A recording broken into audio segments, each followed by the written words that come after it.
Guys, ito mga boss, bumili tayo ng hub na bali ano siya, GPS. Ayan. Tapos may kasama siyang USB cable. Pagka lagay mo siya sa in-order mo siya, yan yung kasama niya. Bali yan, ito lalagay natin dito sa ating panel. Papalit natin to dito sa ating M3. Tapos tatanggalin natin tong pinakaluma na to. Bali butasan natin dito. Ito ipapalit natin. Ayan. So tinanggal natin yung harap. Ang babaklasin natin ito lahat. Ito, tingnan natin kung ano yung lalabasan. Okay. So makikita nyo, madali naman tanggalin to. May mga tornilyo lang yan. Ayan. Sa kabila. Ito. Ito siya. Yan. Yan lang naman. Tanggalin natin. So yun, natanggalan natin itong ating panel. So ang gagawin natin, bubuksan natin itong pinaka-cover niya. Ito, angat natin itong clip na nakalak sa kanya. Yan, taikot lang naman yan. Angat natin, tapos tatanggalin natin ito. Diyakin natin yan. Tignan natin kung magbubutas pa ba tayo dito sa ilalim. Okay, tignan natin.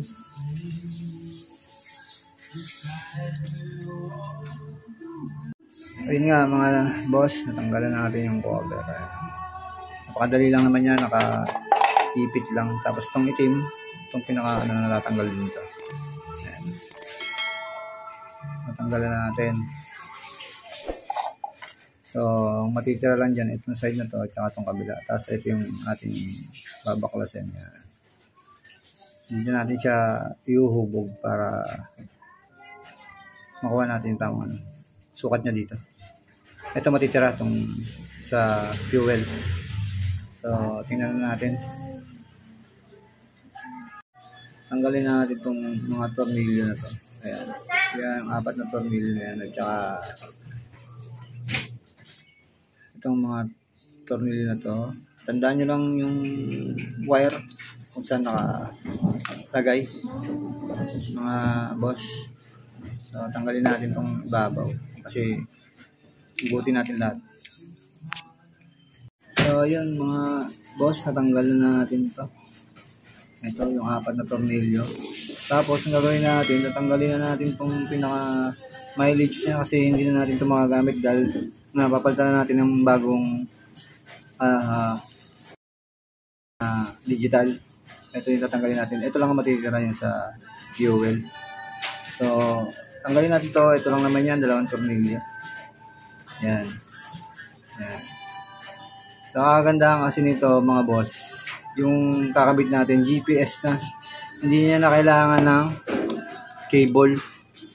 GPS na siya. So ayan, tatanggalin natin yung panel na yan.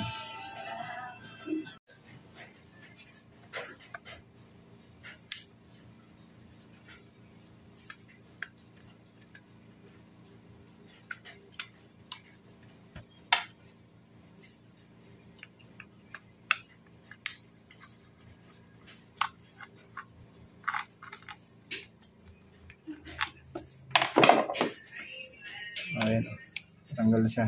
Ito na yan, hindi na natin gagamitin ito. So, dito natin susukat yung binili natin. Ayan, natin susukat. Ito yung tinanggal natin. Yung stock na milyahe. So, sukat na muna natin. So, ito mga guys. Sukat natin to dito.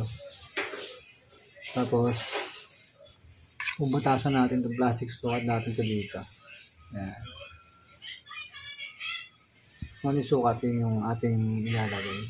So dito magamitin ko itong cutter blade. Ang gawin ko, initan ko to para pang hiwa dito. Yan. So, kapit na natin. So, ayun po mga boss, naikabit na natin yung ating speedometer dito. Wala pa yung kaha niya, yung takip sa ibabaw. Kasi kakabit na natin dun para diretso na. So, yan lang yung nakita nyo. Pinutasan ko lang siya. Ginamit kong pambutas cutter blade. Ninitan ko lang para makuha ko yung saktong butas tapos konting liha. Ayan. Kakabit na natin to. So, kinabit ko na rin yung wire sa ilalim. Ganyan lang. Tingnan natin. Saksak natin. Ganito yung kalalabasan niya. So, meron ako dito saan.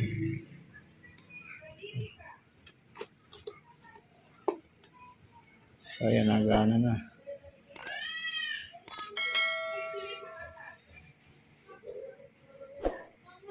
Ganyan yung niya. Ayan.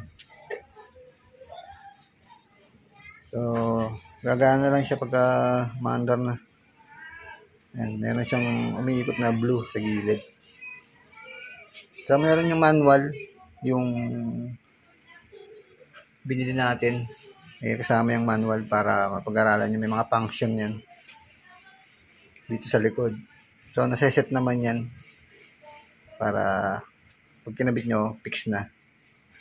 Okay niya, ganyan yung niya. Ayan. So, kabit na natin dun sa motor. Tingnan natin kung yung tsura.